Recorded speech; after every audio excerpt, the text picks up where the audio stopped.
迎接农历过年团圆，5星嘅酒店有3位总铺师，拢将近30档嘅手艺推出外早年菜7道料理，每道拢真功夫，参照古早味嘅鱼翅羹，加汤头在控8点钟以上。土鸡啊，嘛是煎个卤，爱开点半钟，并将这牛丁得当轻松享受澎湃年菜。做一些让他们比较可以在家里面吃到我们这些手工菜，冷盘部分我们有风肉啊，八宝丸啊等等的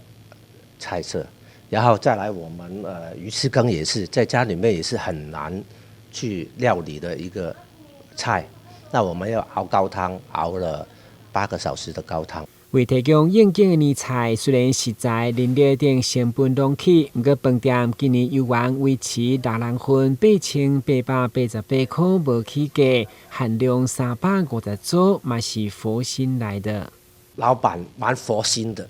按照去年的价格一样没变。虽然是物价有提升，但是我们也没有去让消费者承受来的。业者表示，除了贵州年菜，民众买当计算家己家业来订，对今仔开始到1月15号之前，固定佮加上鸡2个。今日新闻管制采访报道。